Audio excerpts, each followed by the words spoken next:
Mari kita tundukkan sejenak kepala kita untuk berdoa. Bapa dalam surga, kami bersyukur untuk hari ini, di pagi yang cerah, dengan kesehatan dan kekuatan yang Tuhan berikan, bersama dengan umat-Mu, jemaat-Mu di GKRI Kelapa Gading di tempat ini. Kami dikumpulkan untuk sama-sama bertatap muka di dalam rumah-Mu.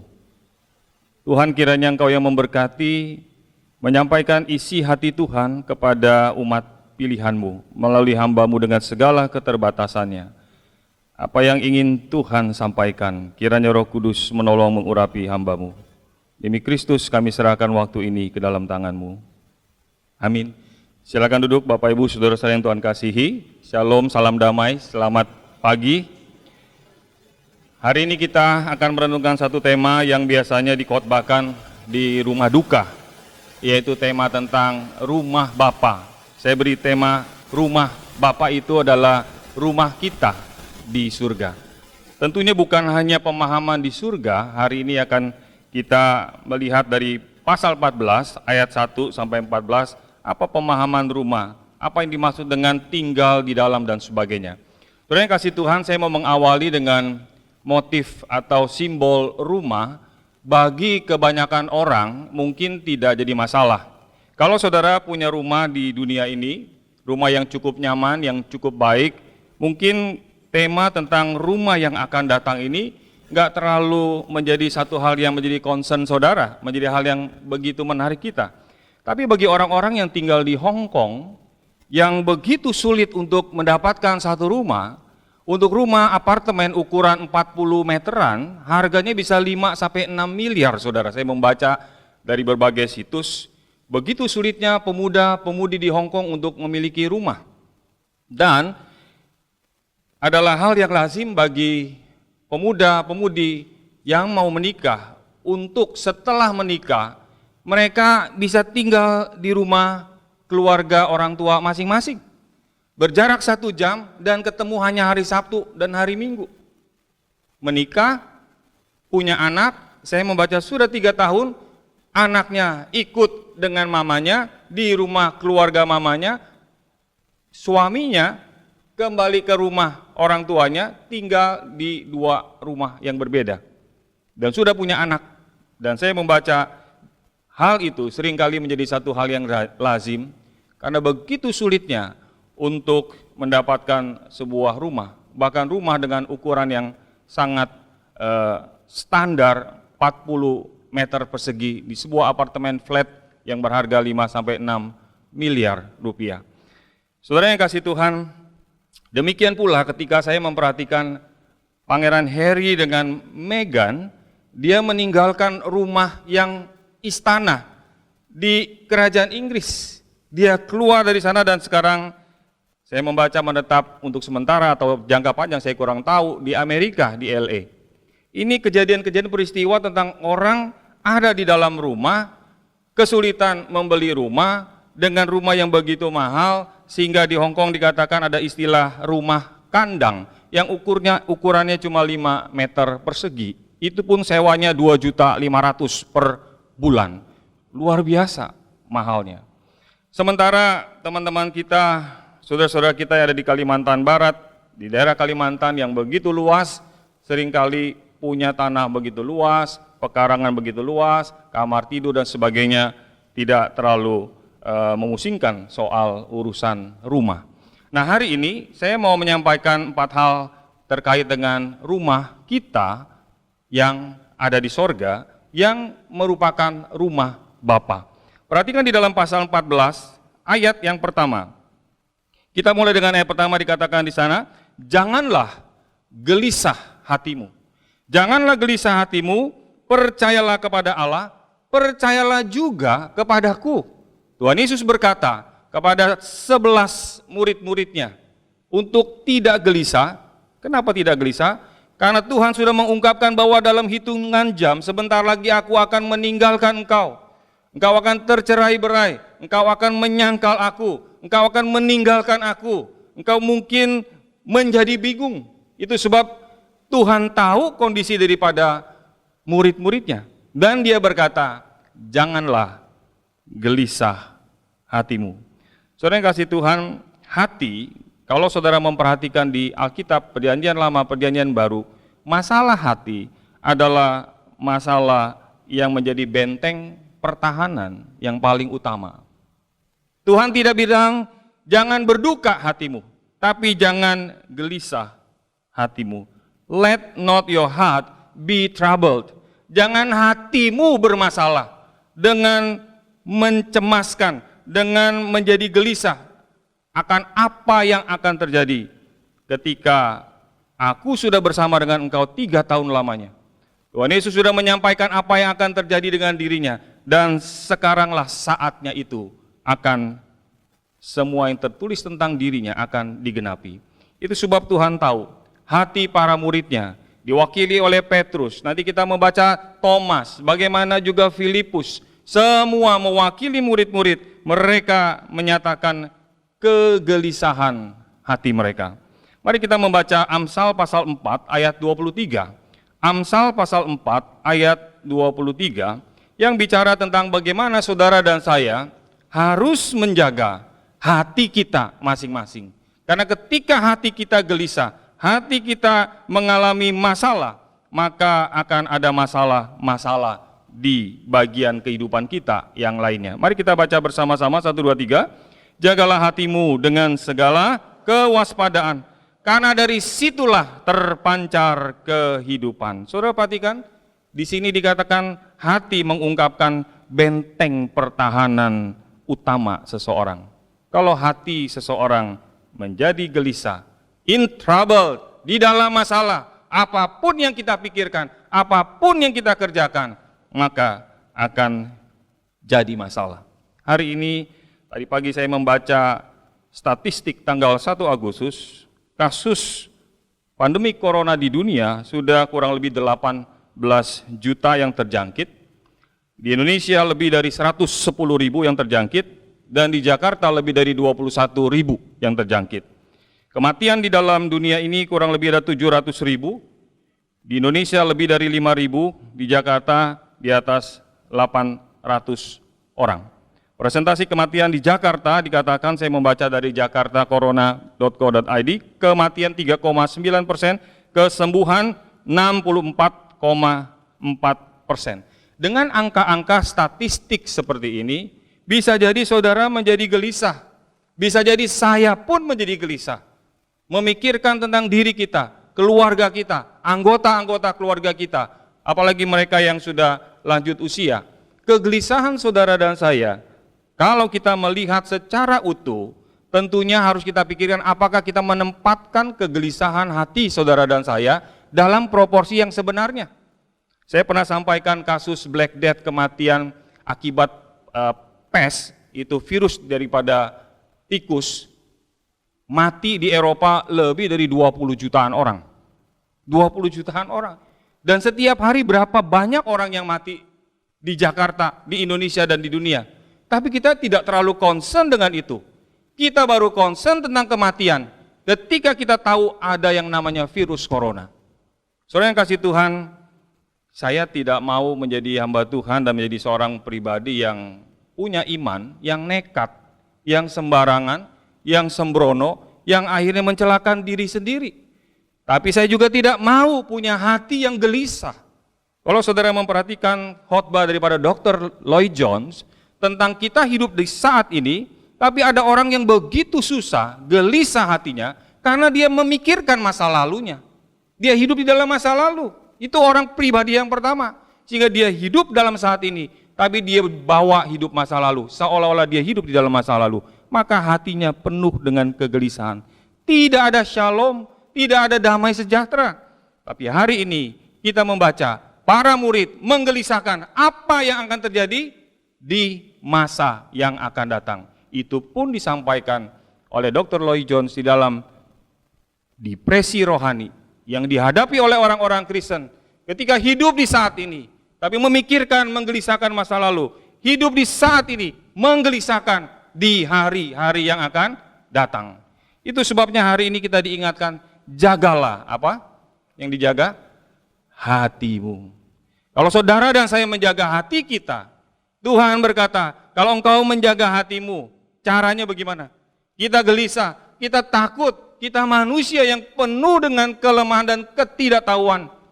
Tuhan berkata, supaya engkau tidak gelisah, supaya hatimu tidak gelisah, tidak in trouble, percayalah kepada Allah. Percayalah juga kepadaku. Nanti kita akan melihat mengapa Tuhan Yesus berkata, percaya juga kepadaku. Ini bagian pertama, mari kita menghidupi apa yang Tuhan Yesus katakan di dalam hidup kita, di dalam situasi sekarang ini. Janganlah gelisah hatimu. Kalau saat ini saudara dan saya sedang gelisah, karena banyak hal yang terjadi, karena situasi-situasi tertentu, hari ini firman Tuhan buat kita, janganlah gelisah hatimu. Seorang teman, ketika saya ngobrol panjang lebar, saya tuliskan satu kalimat dari firman Tuhan. Where is your faith? Di manakah imanmu? Kalimat itu diucapkan oleh Tuhan Yesus kepada para muridnya. Walaupun bersama-sama dengan Tuhan Yesus, mereka berteriak, Tuhan, kami binasa. Saudara, ironis sekali, kalau saudara dan saya berjalan dengan Tuhan, berjalan dengan penguasa alam semesta, lalu kita takut dengan ciptaan bersama dengan pencipta, itu sebetulnya kita sedang merendahkan sang pencipta. Hari ini kita diingatkan, janganlah gelisah hatimu. Amin, saudara. Ini bagian yang pertama. Yang kedua, saudara perhatikan ayat kedua dan ketiga tentang tema Rumah Bapa. Lembaga Alkitab Indonesia memberikan judul Rumah Bapa. Saya memberikan tema hari ini, rumah kita yang ada di sorga. Itulah rumah Bapa. Perhatikan ayat kedua dan ketiga. Di rumah Bapakku banyak tempat tinggal. Jika tidak demikian tentu aku mengatakannya kepadamu, sebab aku pergi ke situ untuk menyediakan tempat bagimu. Dan apabila aku telah pergi ke situ dan telah menyediakan tempat bagimu, aku akan datang kembali dan membawa kamu ke tempatku, supaya di tempat di mana aku berada, kamu pun berada. Di tempat di mana aku berada, kamu pun berada. Kalau saudara perhatikan ayat 23, Yohanes pasal 14 ayat 23, kita loncat untuk tema sebetulnya minggu depan, tapi kita membaca kaitannya, ayat 23. Jika seorang mengasihi aku, ia akan menuruti firman-Ku, dan Bapa-Ku akan mengasihi dia, dan kami akan datang kepadanya, dan diam bersama-sama dengan dia. Apa maksudnya, saudara? Ketika saya memperhatikan di dalam teks ayat 2, ayat 3, kata di rumah Bapakku, di sana ditulis dengan bentuk satu, rumah Bapak yang cuma satu. Tetapi ketika dikatakan banyak tempat tinggal, itu pengertiannya banyak, plural, bukan satu. Jadi rumah Bapak satu, tapi banyak house, disebut rumah Bapak, tapi banyak rooms, many rooms. Di rumah Bapak satu, ada banyak rooms. Saudara yang kasih Tuhan, apa maksudnya? Ketika Tuhan katakan, aku pergi menyediakan, dalam bahasa Inggris dikatakan prepare, aku sedang mempersiapkan. Lalu kita bertanya, apakah rumah kita di surga belum selesai direnovasi? Apakah rumah kita di surga belum jadi? Jadi Tuhan bilang, nanti aku pergi dulu ke surga, mempersiapkan renovasi dulu rumah di surga buat kamu. Nanti kalau sudah selesai, baru aku akan datang dan menjemput kamu. Ternyata pemahamannya tidaklah demikian. Di dalam 1 Korintus pasal 2 ayat 9 dikatakan, apa yang tidak pernah dilihat oleh mata, tidak pernah didengar oleh telinga, tidak pernah timbul dalam hati manusia, semua disediakan Allah. Dalam bahasa Inggris lebih jelas lagi, what God had prepared. Apa yang Tuhan telah persiapkan bagi umat pilihannya. Jadi apa maksudnya ketika Tuhan katakan, aku pergi ke sana menyediakan tempat, nanti kalau sudah pergi telah menyediakan tempat, aku akan datang. Bukan maksudnya Tuhan sedang siapkan rumah dalam arti belum jadi. Kalau sejak penciptaan, kalau saudara baca, Tuhan sudah punya rencana kekal, dan Dia bahkan memilih saudara dan saya sebelum dunia dijadikan. Apa artinya? Segala sesuatu telah Tuhan siapkan. Cuma ketika Tuhan Yesus katakan, aku akan pergi ke kayu salib, mempersiapkan jalan supaya kalau aku mati di sana, barulah rumah di sorga boleh kita masuki.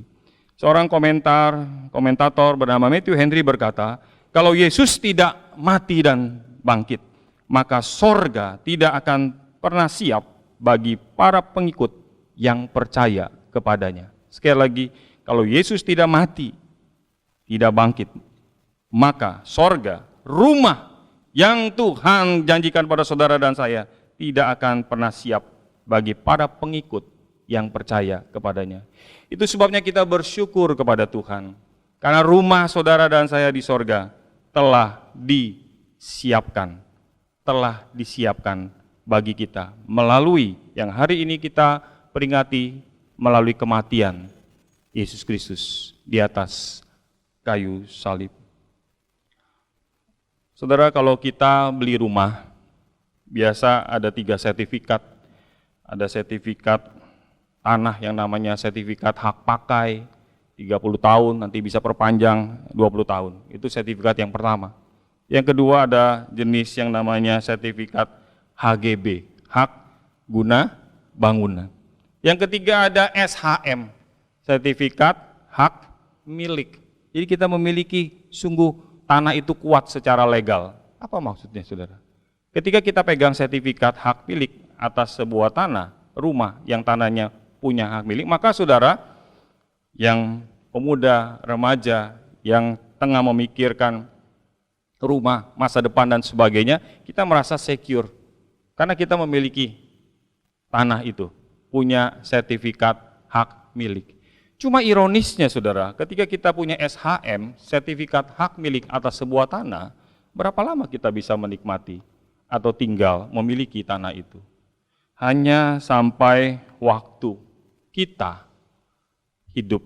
Kalau sudah waktunya kita tinggalkan dunia ini, maka SHM itu kita tidak bawa ke surga. Itu sebab kita perlu rumah yang bersifat kekal. Amin. Saya mengatakan seperti ini bukan berarti kita tidak perlu rumah dalam dunia ini. Kita perlu rumah. Itu menjadi kebutuhan primer utama kita. Namun ingatlah baik-baik, rumah yang kita miliki hanya bersifat sementara. Ada rumah yang kekal yang Tuhan telah persiapkan bagi saudara dan saya. Itu sebabnya saya teringat Paulus berkata kepada orang-orang di Korintus dalam 1 Korintus 15, kalau kamu hidup dalam dunia ini hanya untuk tinggal dalam kesementaraan dalam dunia ini, kamu adalah orang-orang yang paling malang, yang patut dikasihani, yang paling malang kalau kamu hidup dalam dunia ini hanya mengecap sesaat kesementaraan di dalam dunia ini. Karena Kristus mempersiapkan lewat kematian, lewat kebangkitannya, kekekalan bagi Bapak Ibu, bagi saya, bagi saudara semua di tempat ini.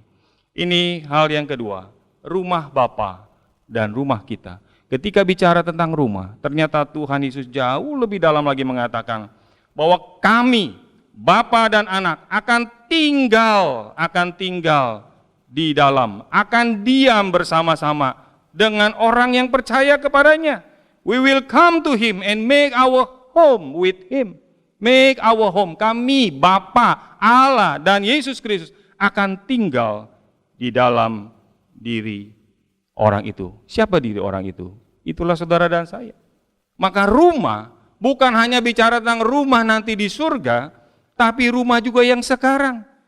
Tempat tinggal Allah, Bapa, Anak, dan Roh Kudus tinggal di dalam kita. Kita sesungguhnya adalah orang-orang yang paling berbahagia. Kalau ada orang yang sangat dihargai, sangat dihormati, mau tinggal di dalam rumah saudara, saudara merasa terangkat, saudara merasa ini satu privilege, kehormatan buat orang yang agung ini bisa tinggal dalam rumah saya. Sekarang Allah pencipta, Allah sang penebus, Allah Roh Kudus mau tinggal dalam diri saudara dan diri saya, diri kita semua. Apakah saudara pernah bersyukur untuk rumah, bukan hanya yang sudah Tuhan siapkan di kekekalan, tetapi rumah yang saat ini adalah diri kita masing-masing. Ini hal yang kedua. Sekarang kita masuk di dalam ayat keempat. Yang ketiga, ketika Tuhan bicara, kemana aku pergi, kamu tahu jalan ke situ. Tuhan bicara kemana aku pergi, kamu tahu jalan ke situ. Kenapa Tuhan Yesus bilang begini? Karena Tuhan sudah mengungkapkan berkali-kali kemana aku akan pergi. Apa yang menjadi visi misiku ketika hadir dalam dunia ini, dia tahu mau kemana. Itu sebab ayat 4 berkata, aku pergi kemana kamu tahu. Tapi muridnya, ini mewakili saudara dan saya, ayat 5. Thomas berkata, Tuhan, kami tidak tahu kemana Engkau pergi. Jadi, bagaimana kami tahu jalan ke situ? Tuhan Yesus bicara tentang kematian di atas kayu salib, bicara tentang jalan, tujuan, kekekalan, tapi Thomas bicara tentang tempat, lokasi, kemana di daerah Yudea Tuhan Yesus mau pergi. Kemana Tuhan? Kami tidak tahu, bagaimana tahu jalannya. Enggak connect, enggak nyambung. Bukankah saudara dan saya sering enggak nyambung? Ketika kita bicara sama orang, kamu ngomong apa? Saya ngomong apa? Kita enggak connect, enggak nyambung. Kamu ngomong ke utara, saya ngomong ke selatan. Ketika kita bicara, seringkali tidak nyambung. Demikian juga ketika Tuhan Yesus di ayat 4, ayat 5. Ketika Tuhan Yesus bicara tentang tempat yang aku pergi, ke Golgota, bangkit dan naik ke sorga, Thomas masih berpikir, enggak tahu Tuhan kemana Engkau pergi. Saudara yang kasih Tuhan, kita membaca di ayat yang berikutnya, ketika Tuhan Yesus katakan, akulah jalan, akulah kebenaran, dan akulah hidup. Tidak ada seorang pun yang datang kepada Bapa kalau tidak melalui aku. Sekarang kita hidup di dalam zaman GPS, tinggal klik kemana tujuannya, kamu kasih tahu alamatnya, nanti saya tinggal klik, maka GPS di Google Maps akan mencarikan jalan buat saya. Bahkan yang paling cepat, yang tidak macet, yang sedikit macet kalau di Jakarta. Nanti dia kasih tahu alternatif 1, alternatif tahu. Alternatif 2, Google Maps tahu mana jalan yang harus dituju. Kalau kita sudah pin, kita sudah kasih titik di mana tujuan, destination-nya di mana. Ternyata apa yang kita pikirkan sekarang sudah dikatakan oleh Thomas 1000-an tahun yang lalu. Kasih tahu kami tujuannya, maka kami cari tahu jalan. Waktu kita membaca itu, kita pikir kita bisa seperti Thomas.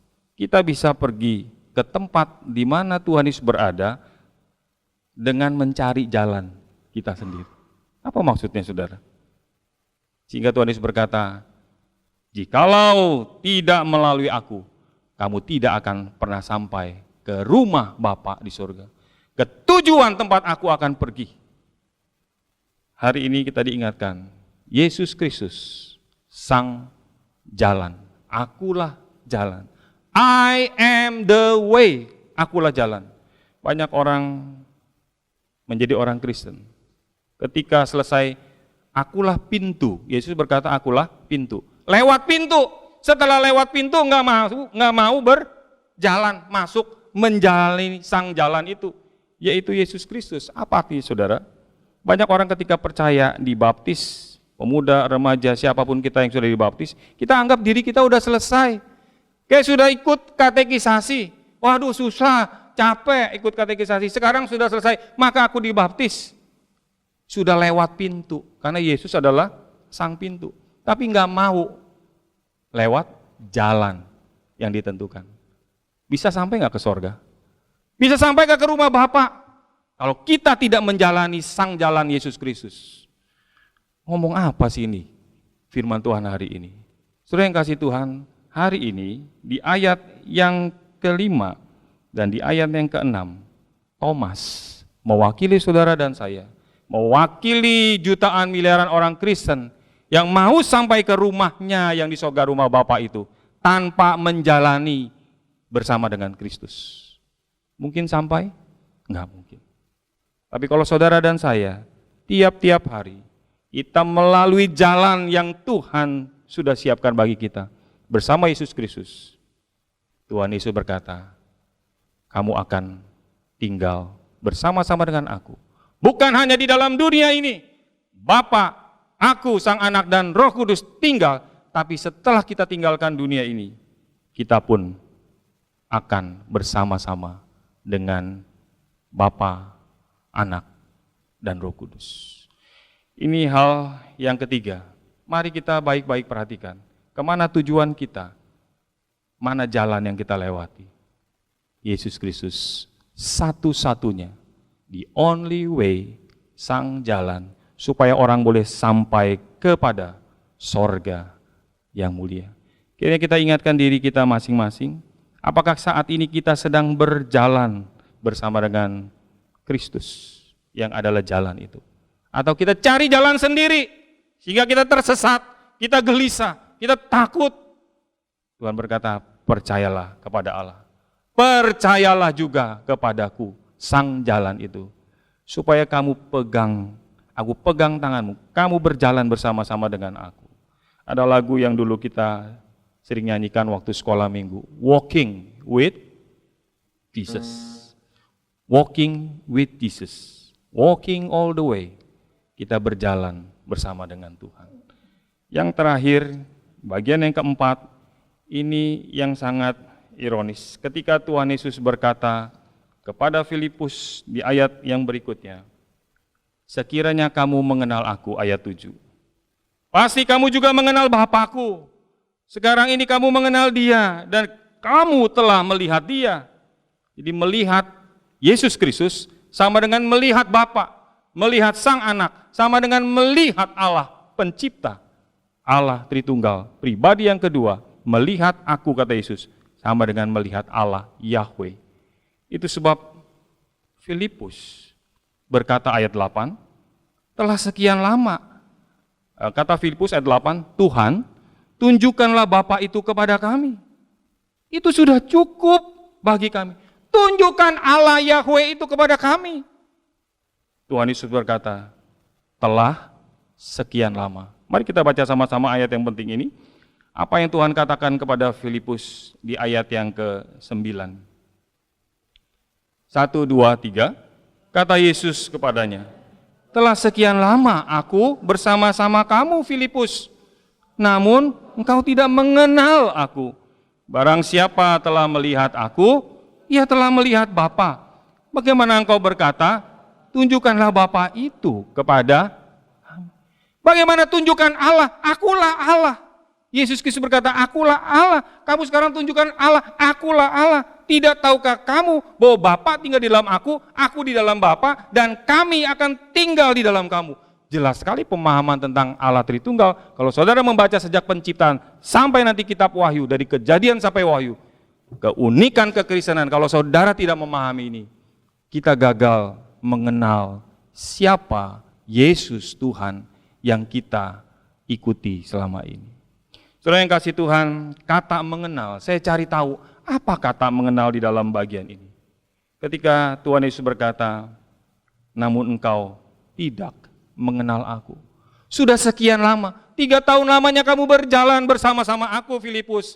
Engkau yang melihat sendiri, aku tanya berapa ada uang padamu untuk kasih makan 5.000 orang ini. Cuma ada 5 roti, cuma ada 2 ekor ikan, 200 dinar enggak cukup Tuhan. Kata Filipus, engkau lihat sendiri bagaimana aku mengadakan mujizat. Bagaimana aku membangkitkan Lazarus, bagaimana aku mengadakan begitu banyak mujizat. Apakah engkau hanya masih mengenal aku? Sebetulnya Tuhan Yesus berkata, hanya sebagai anak Yusuf, keturunan Daud, orang Nazaret.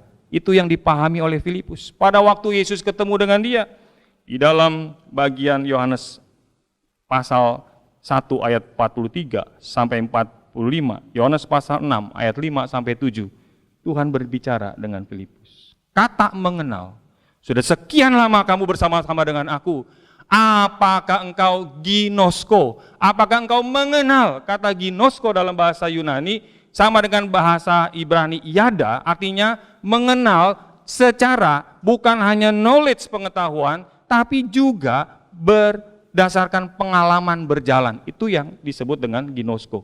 Mengenal artinya di sini bukan hanya tahu, tapi kamu tahu dan punya experience, punya pengalaman. Inilah kata yang dikatakan, engkau tidak mengenal aku. Dan lebih menariknya lagi kalau saudara perhatikan kata mengenal ini adalah kata yang dipakai untuk menyatakan Maria. Ketika Gabriel berkata, hari ini kalau saudara membaca Alkitab secara teratur di Lukas pasal 1, Lukas pasal 2, malaikat Gabriel berkata, Maria, kamu akan mengandung, melahirkan seorang anak. Maria bingung, hah? Aku akan mengandung, aku akan melahirkan, aku belum punya suami. Kata belum punya suami di dalam bahasa Yunaninya di sana ternyata dipakai kata yang sama, ginosko. Artinya apa? Mengenal laki-laki. Kata mengenal laki-laki artinya berhubungan secara intim suami istri baru bisa punya anak. Kata itu yang dipakai di sini, ginosko. Apa arti saudara? Artinya ada satu relasi yang begitu dekat di dalam pengenalan kita pada Tuhan. Hari ini tidak heran ketika Filipus sudah sekian lama mengikut Tuhan, dia masih tidak mengerti, tidak tahu siapakah Yesus. Mari kita melihat diri kita masing-masing. Kita bersyukur ketika bagian pasal 14 ayat 7, 8, 9 perjumpaan Filipus dengan Yesus Kristus mengubah kehidupannya. Tradisi gereja menyatakan bahwa Filipus akhirnya dia pergi ke satu tempat menginjil, ke Frigia, menjadi seorang misionaris mengabarkan Injil, dan mati di Hierapolis, martir. Ada yang mengatakan dia mati disalib dan memberitakan Injil saat dia disalib. Sekarang Hierapolis itu ada di negara Turki, tempat Filipus yang pernah bertanya, tunjukkan Allah kepada kami. Yesus berkata, Filipus, sudah sekian lama kamu mengikut aku. Sudah sekian lama kamu jadi orang Kristen. Tidakkah kamu punya iman? Tidakkah kamu percaya bahwa aku di dalam Bapa, Bapa di dalam aku, dan aku tinggal di dalam kamu?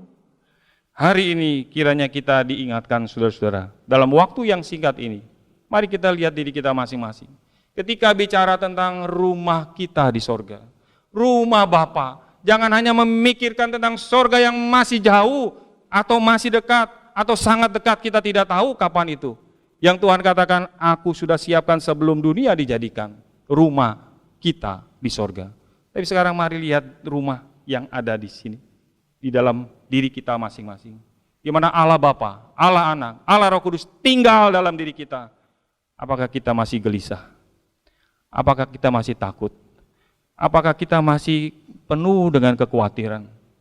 Hari ini Tuhan ingatkan, apa yang saudara pikirkan, pemahaman kita tentang masa-masa yang akan datang, dalam istilah teologis dikatakan eskatologis, tentang hari-hari akan datang, hari-hari akhir, tentang sorga, tentang kekekalan, akan mempengaruhi cara saudara berpikir menjalani hari ini. Kalau kita punya pemahaman yang benar tentang sorga, rumah kita di sorga yang akan datang, rumah Bapa itu, mari kita menjalani bersama dengan Sang Jalan Yesus Kristus. Akulah jalan. Kiranya hari ini kita boleh menjadi orang Kristen yang mempunyai pengharapan kepastian akan rumah kekal kita. Bukan hanya nanti, tapi sekarang saat kita masih tinggal dalam dunia ini. Bahwa Allah Bapa, Allah Anak, Allah Roh Kudus tinggal dalam diri saudara dan saya. Saya mau ajak saudara bangkit berdiri. Kita akan mengakhiri dengan membaca Roma pasal 8, ayat 8 sampai 10, untuk menyatakan bahwa Allah Bapa, Allah Roh Kudus, Allah Anak, Yesus Kristus, Sang Bapa, Allah Roh Kudus tinggal di dalam diri orang percaya, di dalam diri saudara dan saya. Ayat 8, 9, dan 10. Mari kita baca. Mereka yang hidup di dalam tidak mungkin berkenan kepada Allah. Tetapi kamu tidak hidup di dalam daging, melainkan dalam roh. jika memang Roh Allah diam di dalam kamu. Tetapi jika orang tidak memiliki Roh Kristus, ia bukan milik Kristus. 10. Tetapi jika Kristus ada di dalam kamu, maka tubuh memang mati karena dosa, tetapi roh adalah kehidupan oleh karena kebenaran. Allah, Yesus Kristus, Roh Kudus dipakai bergantian menunjukkan Allah Tritunggal, Bapa, Anak dan Roh Kudus tinggal dalam diri saudara dan saya yang percaya kepadanya. Amin. Mari kita bersyukur. Tuhan, kami berterima kasih untuk hari ini. Rumah kami ada di surga, karena Engkau telah menyediakan. Kami masih tinggal dalam dunia ini. Masih ada rumah bangunan secara fisik yang kami tinggali saat ini. Namun lebih daripada rumah tempat kami bernaung dari hujan panas, tempat kami tinggal, bicara tentang persekutuan di dalam rumah itu. Kami bersyukur kami adalah bait-Mu, rumah-Mu.